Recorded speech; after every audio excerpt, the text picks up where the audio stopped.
In this video, I will cover 3 questions that you need to ask yourself before you undertake any custom DIY woodworking project. So stay tuned.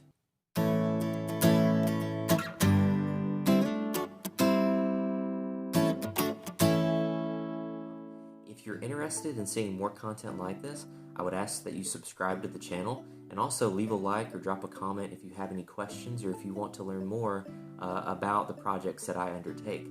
The project that I'll be using as an example for the 3 questions you need to ask yourself before undertaking any custom wood DIY project is actually a custom desk that I'm making for my basement area. I wanted a nice workspace that I could use for both my YouTube videos and for my full-time job. So this was a project that was very critical for me to complete in a very timely manner. But I thought this would be a great time to illustrate these 3 questions. The very first question you need to ask yourself before undertaking any sort of DIY woodworking project that is a custom project is, does this project actually have to be a custom project? The reason I say that is that there are a lot of free plans out on the internet, and if you can model what you're going to build out of one of those free plans, you're going to save yourself a lot of time and heartache in the long run. Even if you don't use a plan and you do end up deciding to build a custom desk like I'm about to, it's a great idea to look over some plans, because if you look over the plans, you can actually find some ideas and some thoughts to incorporate into your own plans that you might not have thought of otherwise. AnnaWhite.com is a great source. Probably 95% of the furniture in my house actually has been built from an Anna White plan, so I highly recommend that website. Hop over there and see if there's a plan that you would like to build your desk or any item in your home from, and I would use that as a great jumping off point. The second question that you need to ask yourself before building any sort of custom piece of furniture is, what are my constraints? And it's actually the constraints for this project that have driven me to do a custom desk. So there's really 3 big constraints that I can think of. The first constraint is the space constraint.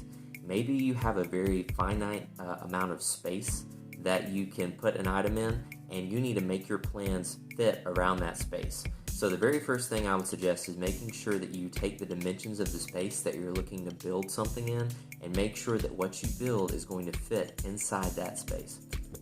So this is the space that is serving as the constraint for this desk. You can see where that table is, that is where I will be putting the new desk that I am building. The biggest constraint here, of course, are those doors that need to still be able to open with that new desk being put in that location. The second constraint I can think of is materials. So for this project, materials is potentially my biggest constraint, because I'm using some reclaimed wood, and that I can't get any more of it. What I have is what I have. So I have to make sure that my cuts are right. I have to make sure that the size of the desk is fitting for that wood as well. So what you're seeing here is the cedar wood that I'll be using for this project. I have a very finite amount of it. I can't get any more, so this material is definitely a constraint for this project, so no pressure. The third constraint that you really need to consider is the height and size of the item that you're trying to build. So for this desk, I'm a taller guy, and I've built tables in the past that were actually too tall. So what I have done, and you're seeing a picture on the screen, I've actually taken a picture of the measurement that I've taken on one of the tables that fits me just about right, and I'm going to be using that as the basis for the height of this desk that I'm going to be building. So whenever you're building anything from custom, perspective or time, you want to make sure that you're taking measurements and that you're going to be able to build to those measurements that are going to work for your needs, both for comfort and for utility. So we've reached the third and final question that you should ask yourself before starting any woodworking DIY custom project.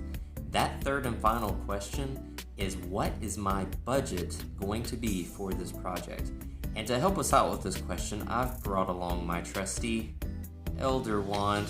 Look at it in all its glory. The reason this question is so important is you need to be able to set a budget and stick to it.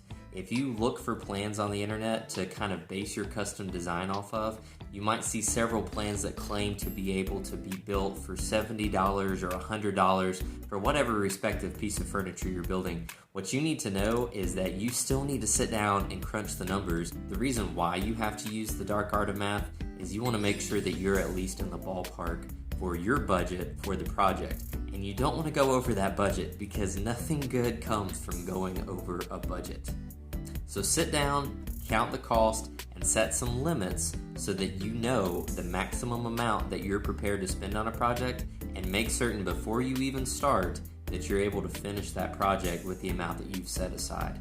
So in my next video, I'm going to break down the actual construction of the desk itself. I'm going to do some filming of me building it. This will be the first time on YouTube that I've shown my building process, but I am going to film myself building the table, and that will be in the next video. And then in the very last video, I'm going to cover some of the finishing techniques that I use, and I'll show you the final product and how it fits into my space. So once again, if you want to follow me on this journey, feel free to comment, like, and subscribe, and check out my next video.